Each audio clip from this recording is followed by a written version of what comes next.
Fala, torcedor vascaíno. O John Textor ainda não desistiu da contratação do atacante Ryan. E o contrato do lateral Marcos Rocha do Palmeiras se encerra esse ano e deve ficar livre para 2025. A pergunta que eu faço é: aceitariam no Vasco para ano que vem? E o Atlético Mineiro confirmou o horário do jogo da Copa do Brasil sem mesmo a CBF saber. Inacreditável, né? E Hugo Moura falou que vive a melhor fase da sua carreira hoje em dia no Vasco da Gama. É claro, se você não me conhece, o meu nome é João, você está no canal Sentimento Vascaíno e nesse vídeo você vai ver todas as últimas novidades e notícias sobre o Vasco da Gama. Antes, eu peço o seu like, a sua inscrição, o seu compartilhamento desse vídeo também, que é muito importante e ajuda demais, tá bom? Para você que não é membro, a partir de R$ 3 pode virar membro do nosso canal para dar essa moral pra gente, tá bom? Então mais ou menos isso. Hoje, lembrando, tem livezinha de tarde aí trocando aquela ideia com vocês, tá? Tamo de volta às livezinhas aí online. Agora vamos para as informações. A primeira informação é essa aqui, ó, do NTV, do NTCast. John Textor ainda não desistiu da contratação de Ryan. O John Textor, né, que para quem não sabe, além dele ser dono do Botafogo, ele é dono do Lyon, da França, do Crystal Palace, da Inglaterra, desses clubes. Ele participa, ele é dono do grupo Eagle Futebol, algo do tipo. Então, a gente já sabia que ele tem interesse no Ryan, né? Desde antes lá, surgiram notícias, informações antes que o Lyon, o John Tex, a empresa do John Tex, fez uma proposta pro Ryan, pro Vasco, mas essa proposta aí não andou, né? Eu trouxe até vídeo aqui no nosso canal, trouxe informações, trouxe live sobre esse assunto e tudo mais. Se quiser procurar no nosso canal, pode achar aí também. Então, o John Textor estava interessado no Ryan há muito tempo. Há muito tempo, já fez até uma proposta, mas o Vasco acabou recusando, provavelmente, porque não teve mais continuação desse assunto. E aí é o seguinte, o John Textor ainda não desistiu da contratação do atacante Ryan. Exclusivo NTV e NTCast, o John Textor ainda não desistiu de contratar o Ryan do Vasco. O dono do Botafogo fez uma proposta para o atacante na última janela, mas foi recusada pelo próprio atleta. Apesar da recusa, Textor continua monitorando o jogador e deve fazer uma nova investida em 2025. Foi o que eu falei, sempre falo nas minhas lives. Cara, o Ryan pra mim é um jogador que tem muita coisa pra evoluir ainda. Mas pra mim é um baita jogador pro sub-20, pro sub-17. Sub-17 não, né? Hoje em dia ele é sub-20. E cara, pra mim ele joga muito bem no sub-20. Pra mim é o seguinte na equipe do Vasco. O pai vai estar colocando ele na posição errada. Ele é centroavante, não é ponta. Ok, ele pode jogar de ponta? Pode jogar de ponta. Mas ele não tá jogando bem na ponta, né? Acabou fazendo besteira no último jogo contra o Palmeiras, infelizmente. Então, cara, é um baita jogador que tem um baita de um físico, 18 anos somente. E eu sei que ele tem muita coisa ainda pra render ao Vasco. E, obviamente, aos cofres do Gigante da Colina. E, cara, eu sempre falei nas minhas lives. Eu acho muito difícil o Ryan permanecer pro ano que vem no Vasco da Gama. Acho que até o final do ano o Pedrinho vende o Ryan pra uma empresa, sei lá, algum dono aí, tá? Pra algum clube lá da Inglaterra. Tem muitos clubes interessados. Já fiz um vídeo aqui no nosso canal, inclusive, se quiser achar aí, os clubes estão interessados no Ryan. Tem muita informação aí por aí, tá? Então o John Textor, que fez uma proposta na última janela de transferência no meio do ano, que eu falei pra vocês, que eu acho que acabou sendo recusada, né, pelo próprio jogador, como tá na matéria. Cara, tá de olho ainda no jogador, ainda monitora o jogador. Ele pode ir pro Crystal Palace, pode ir pro próprio Botafogo aqui do Rio de Janeiro, pode ir pro Lyon, não sei de onde for. John Textor tá interessado no jogador ainda. A outra informação é essa aqui, cara. É que eu vi essa matéria aqui e eu achei legal no ponto de falar sobre o Marcos Rocha, tá? Que é um lateral que provavelmente vai ficar disponível para o ano que vem. Olha aqui, 450 mil por mês. Pedrinho pode levar multicampeão pelo Palmeiras ao Vasco. Essa matéria foi escrita pelo Bola VIP. O presidente dos Cariocas começa a projetar algumas investidas na próxima janela, na próxima temporada, incluindo essa peça do Verdão. Então tá aqui, ó, medalhão de saída, o Palmeiras está disputando atualmente apenas o Campeonato Brasileiro, até porque não teve êxito nas Copas, acabou sendo eliminado precocemente e quer salvar a temporada com o título nacional, que é o Brasileirão. Então tá aqui, ó. Desde que passou, nananã, enfim, isso aqui não importa pra gente, tá aqui, ó, a diretoria do Palmeiras já agiu. No caso do Vasco, por exemplo, pretende realizar investidas quando as janelas diferentes abrir, colocando Marcos Rocha, que tem contrato com o Verdão somente até dezembro, como uma das possibilidades. De acordo com o site Nosso Palmeiras, o medalhão é multicampeão pela equipe do Palestra Itália e seria uma opção que agrada o Pedrinho no Rio de Janeiro, até porque poderia chegar sem nenhum custo. Então, informação importante para a gente saber. Em contrapartida, o Palmeiras, sabendo de toda a situação, pretende ampliar o contrato do Camisa 2 por mais uma temporada, então até o final de 2025, assim como fez no final de 2023, mas quer aguardar até o final deste ano. Então, cara, informação importante sobre o Marcos Rocha, né? É um lateral que para mim seria titular na equipe do Vasco hoje em dia. Por mais da idade e tudo mais, mas é um jogador que é muito experiente, porque agrega muito no elenco. Ele é titular do Palmeiras hoje em dia. Às vezes ele é reserva, às vezes joga como titular e etc.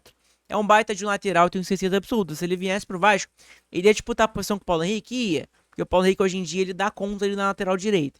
Mas, cara, seria ótimo, né? Ter um Paulo Henrique e o Marcos Rocha na nossa lateral direita. Ia gostar pra caramba. Mas vamos esperar. É um jogador que pode ficar livre pro ano que vem. Então, é uma possibilidade. Ele tá na tela pra vocês aí na capa. Perguntei pra vocês aí, vocês aceitariam o Marcos Rocha no Vasco pro ano que vem? Faço essa pergunta pra vocês aí, tá bom? Então, informação importante aí pra gente saber sobre o Marcos Rocha, Palmeiras e o Vasco em relação a isso, tá bom? Então é isso. A outra informação é sobre o jogo da Copa do Brasil entre Vasco e Atlético Mineiro. Vamos lá. Olha cara, que inacreditável isso aqui. Atlético Mineiro atravessa a CBF e confirma o horário do jogo contra o Vasco. O Atlético se antecipou à Confederação Brasileira de Futebol, CBF, e confirmou nesta quinta-feira, dia 26, a data e o horário da partida contra o Vasco. Então, o Atlético, sem saber de nada, só colocou ali a data e o horário do jogo, sem sequer ter um alô da CBF. Que é a CBF que gera esse negócio, né? Organiza esse negócio de jogo, horário e etc. Cara, o Galo foi lá simplesmente, tô nem aí pra CBF. O horário vai ser isso aqui, o dia vai ser isso aqui e tal. Não quer saber. Cara, é inacreditável. É inacreditável como... É pra gente ver, literalmente, como que é a bagunça dentro da CBF hoje em dia. Tanto que a gente vê aí, ó, tá mostrando pra gente a nossa cara. A seleção brasileira não pode ficar fora da Copa do Mundo. Se a gente vê o VAR aí, uma bosta. Os árbitros do Brasil, muito ruim. Toda hora reclama, toda rodada tem um problema ali nesses árbitros. Cara, é inacreditável. Tem árbitro que não segue a regra, tem árbitro que tem um outro ponto de vista. Cara, é inacreditável esse assunto aí, tá? E, cara, olha isso. A matéria é essa. A data horária da partida contra o Vasco pelo jogo da ida da semifinal da Copa do Brasil na Arena MRV em Belo Horizonte. O Clube Mineiro informou o início da venda de ingressos para o duelo, que está marcada para a próxima quarta-feira, dia 2, às 7h15 de Brasília, horário de Brasília na capital mineira. É inacreditável, gente, me desculpe, mas é inacreditável um clube marcar um horário, data e etc. sem a consulta da CBF, que é a organizadora do evento, que é a organizadora do campeonato, seja o que for. É inacreditável, não dá pra assimilar uma parada dessa, me desculpa. Enfim, essa informação aí sobre a CBF, Atlético Mineiro, Vasco e etc, tá? A outra informação agora, não é informação, né, mas é um ponto muito maneiro, que é o Hugo Moura. Cara, o Hugo Moura é o seguinte, ele veio pro Vasco, é bastante criticado, né, por ele ser da base do Flamengo e tudo mais.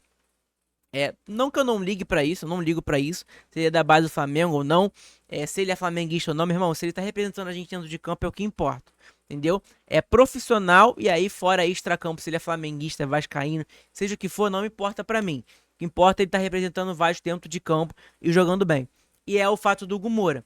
Ele é um cria da mulambada, né? É um cria do Flamengo, mas, cara, tem muita coisa ainda pra evoluir, mas é um jogador que tá sendo muito importante no nosso meio-campo hoje em dia. Muito, muito importante mesmo. E ele deu uma entrevista aí no GE, é o seguinte, ele falou, ó, Hugo Moura quase desistiu de jogar da bola e hoje vive a melhor fase. Ele falou, entendi rápido o que é jogar no Vasco. Cara, olha essa palavra, como é bonita essa palavra aí do Hugo Moura, né? Que ele entendeu. Aqui, ó. Eu entendi muito rápido o que é jogar no Vasco da Gama, concluiu o Hugo Moura. O Vasco, lembrando, contratou o jogador por 10 milhões do Atlético Paranaense. Se não me engano, acho que nem pagou o Atlético Paranaense ainda. Então, cara, é um baita jogador que tá ajudando muita gente hoje em dia, no meio campo ali, comandando o meio campo realmente, porque o volante do lado dele, que é o Sforza, Matheus Carvalho, não tão bem. Então ele é o cara que tá comandando ali realmente o meio campo. E até o Dimitri Payet não tá jogando bem também, tá? Então, cara, é mais ou menos essas informações do dia de hoje. Mas é muito maneiro saber que tem um jogador que gosta do nosso clube, que entendeu realmente o que é jogar no Vasco da Gama, a pressão que tem, o apoio que tem e etc. Cobrança que tem jogar em um clube enorme como é o Vasco da Gama, tá? Então, cara, essas informações do dia de hoje, não tem tantas informações. Provavelmente hoje tem live durante a tarde. Eu vou tentar fazer uma live de pré-jogo, porque eu acho que amanhã não vou conseguir fazer live pré-jogo. Então eu vou abrir essa livezinha pré-jogo com vocês, trocando aquela ideia com vocês aí, tá? Amanhã de tarde, hoje de tarde, perdão, eu abro essa livezinha com vocês, tá bom? Então, gente, muito obrigado de verdade. Um beijo no coração de todo mundo. Então, cara, quem não é inscrito também, se inscreve, deixa seu like, dá essa moral pra gente no nosso canal. Você que também que tem um dinheirinho sobrando, etc., pode virar membro do nosso canal. Dá essa moral pra gente também, que é importante, ajuda pra caramba, tá bom? E aqui, ó, também nossa página do Instagram. Segue a gente lá na nossa página do Instagram, que é importante. A gente posta todas as notícias e informações sobre o Vasco da Gama todos os dias. E lá eu aviso também quando tem vídeo novo, tá bom? Então o vídeo que você está assistindo agora, provavelmente eu coloquei lá no Instagram já, pro pessoal clicar no link e já ir direto pro vídeo assistir também, tá bom? Então tamo junto. Segue a gente lá na nossa página no Instagram. Blue Sky também é Sentimento Vascaíno. Em todo lugar é Sentimento Vascaíno. Tá bom? Beijo no coração de todo mundo. Um abraço. Saudações vascaínas. E fique com Deus. Tenha um ótimo final de semana pra todo mundo aí. E conto com a presença de vocês na livezinha de logo mais. De tarde aí, provavelmente. Uma livezinha pré-jogo. Trocando uma ideia com algum parceiro nosso. O Giro, o Bruno. O Catatal lá do Vamos Jogar Vascão, o Leco do Fala Vasco. Vou ver alguém pra participar da live com a gente, tá bom? Tamo junto, saudações vascaínas.